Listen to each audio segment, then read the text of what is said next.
What's up, guys? Tonight's episode of Cooking with Lamia, I'm going to show you guys how to make pork chops. So, as you can see, I got 5 eggs.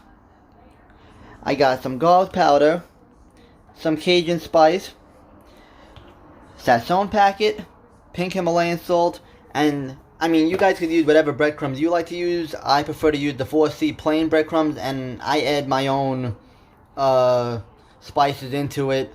Some 4C breadcrumbs, they're already seasoned. I like to add my own seasoning just because that's just how I am. So, right now, let me get to it and I'll show you guys exactly what you need to do. And also there's the pack of pork chops. So, let me show you guys how this is done and how we're going to get down. So, you got this, there you go. You got the egg, you got to crack your eggs. There you go. Luckily you do it right in the sink. Throw the damn shells to the side.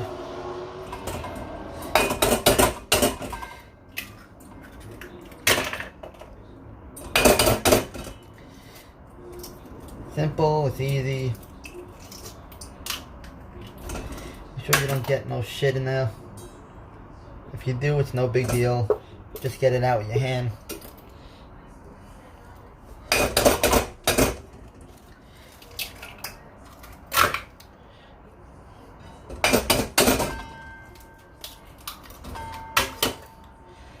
Then you always want to remember to grab your fork, mix that shit up.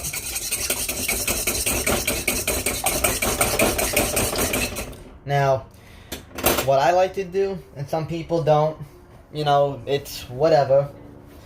I'm going to throw in some cheese into the egg. Yes, throw it into the egg. Throw some into the breadcrumb. You know what, fuck it. Just take the whole fucking top off. There you go. Throw some in there. I'm going to add some of the salt that I showed you earlier. Throw some salt in the breadcrumbs. Just a decent amount. Some Cajun spice. Just that Sazon packet. Throw that in there. There you go. You got your garlic powder. And your onion powder. Now, let me get all that set up for you.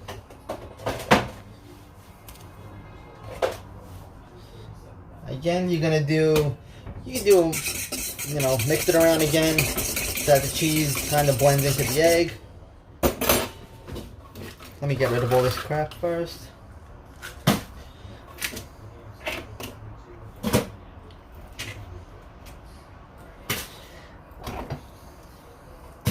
Now, as you can see, you have the pork chops. Open up the pork chops.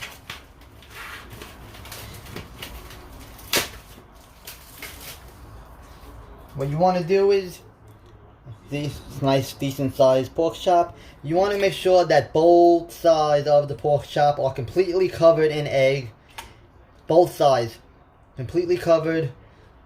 Let it drip off a little bit. There you go. Now you guys can see that better. There you go. And you kind of want, and you cover the whole pork chop.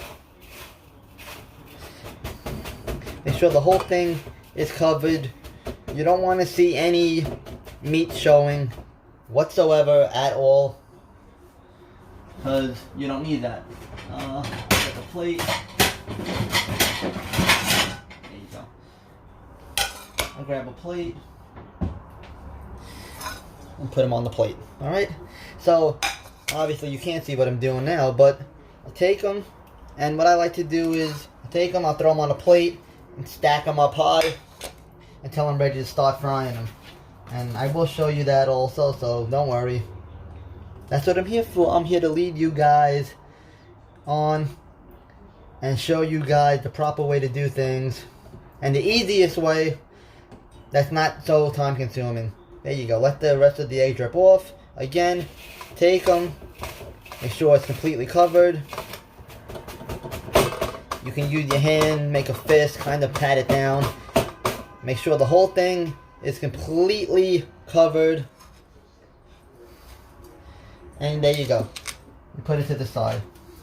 And you just keep going. And again, if this is for you, and you're the only one that's eating, but you're like me, and you like to have leftovers, a regular pack of 6 is fine. If it's for multiple people, I would suggest buying a family size pack of pork chops. Again, it's the same process. About 5 eggs, give or take. You know, and if you always need more, you could always use more eggs. It's no big deal. Nobody's gonna punish you for using more than 6 eggs.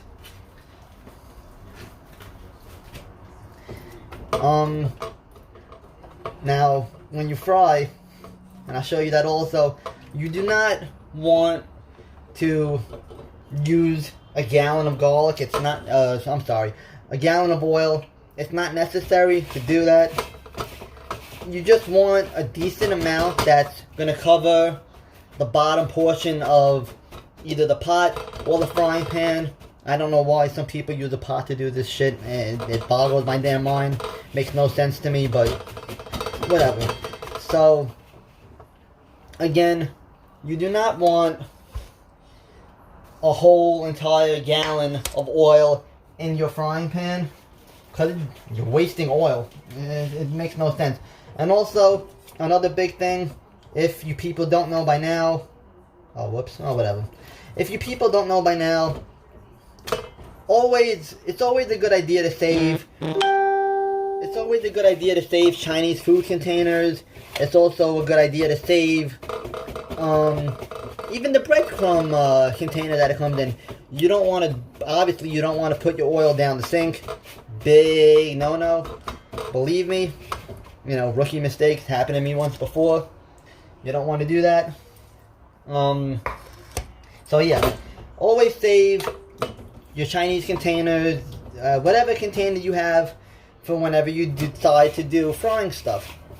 It's easy, you just take them, take the oil when you're done, dump it in, throw it in the trash, problem solved, boom. No issues. Now, again, I'm going to show you guys, it's not even really a secret, I'm sure you guys know this or know of this. Now, as you can see, I have a little bit of extra egg and a fairly decent amount of leftover breadcrumb. Now, what you can do, and I'm not saying you have to do this, some people prefer doing this, take the egg, dump it right into the breadcrumb like this. Kind of want to mix it all up. And again, like I said, you guys do not have to do this. It's just another idea. And money saver also. Let's say you forgot to buy Italian bread. You like having bread with all your meals. Kind of do this. See? Now it's all nice and clumpy, right? So what you're going to do, very, very simple. You're going to take a handful. You can make them small. It doesn't have to be gigantic. And you kind of make it into a bread ball. There you go. Bread ball. Now, I am not going to make it because I don't like them. This is something that my father showed me how to do. He was a big fan of them. But I don't like doing them, and I don't like the way they taste, so I'm not going to use it. So, that can go in there. This can go over here. I'm just going to wash my hands real quick, and then I'll show you the frying process very, very quickly, and I will continue my cooking.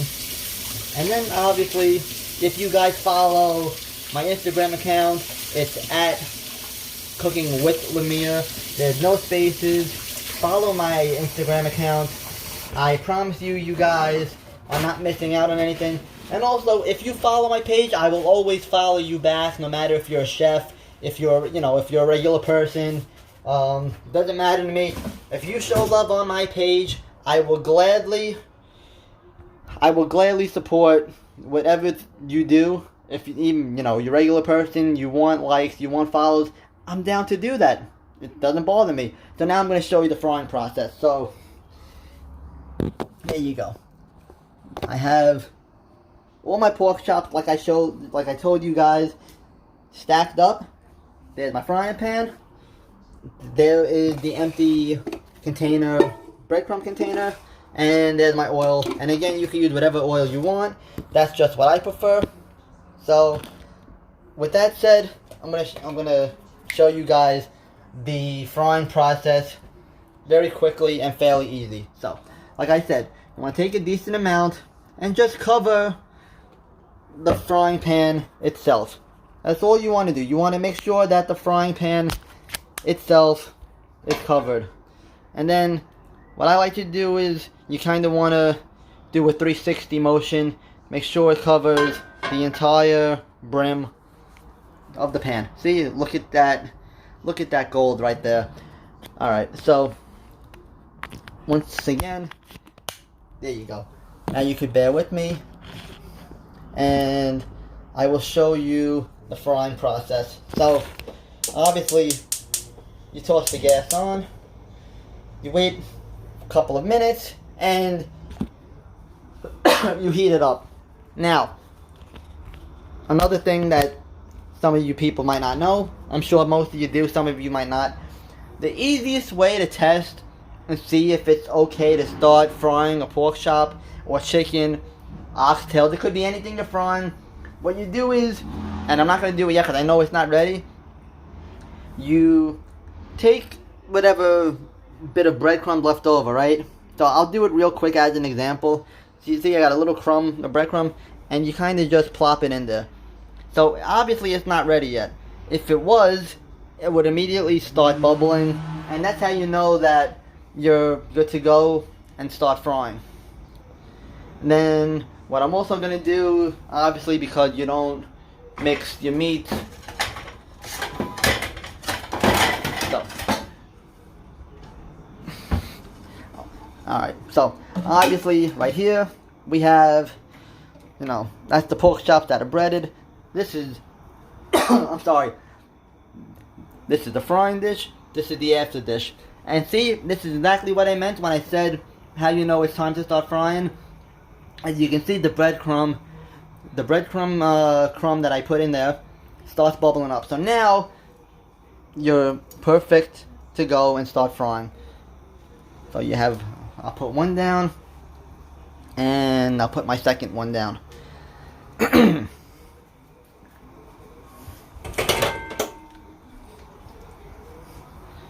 you go. And that's basically it, guys. It's a very, very simple process. This video I recorded you, obviously, because I'm recording, it takes me 13 minutes to start doing this. Now, I'll show you this very quickly. When you start doing this, and again, you start frying things, you want to make sure that each side is a golden brown. Now, sorry. One thing you guys have to remember is that even though the outside might look a golden brown, the inside might still not be cooked. So it's always a safe thing to do. You always want to be safe.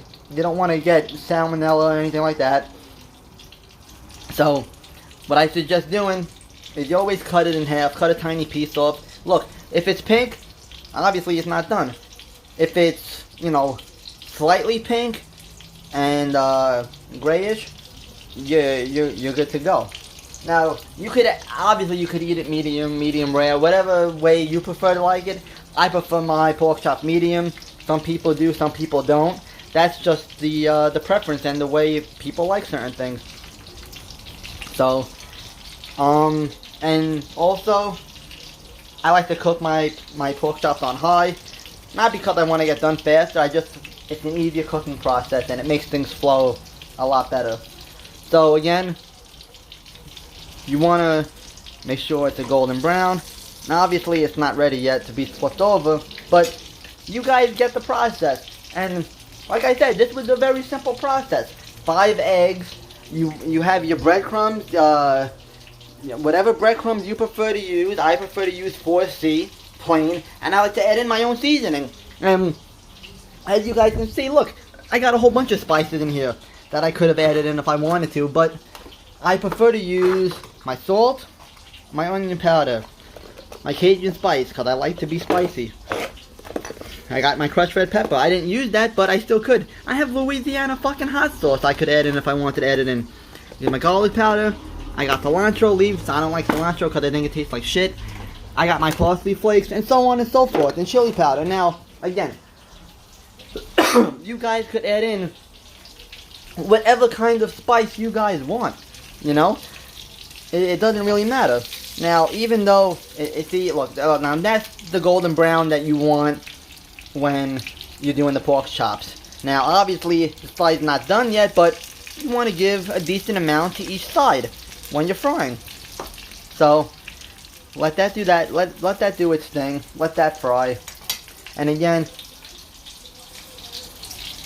like I said, this was the Cooking with Lamia episode of Pork Chops. Next up, I'm not sure. Might surprise you guys. Maybe I'll do oxtails. Maybe I'll do pasta. You guys have to tune in. You guys also need to comment on my video so that I know what you guys want me to make. And again, if you comment on my videos, please be reasonable. Don't say some bizarre crap that I obviously don't know how to make. Listen, I do this as a hobby. I'm not a professional, so bear with me. My videos might not be 100%. They might not be amazing. They might not have theatrics in them. But hey, I'm a guy, and I'm trying to do my own thing. So support me. Help a brother out. Thanks for tuning in to Cooking with Lamia. I'm Frank. Have a great day, guys and gals.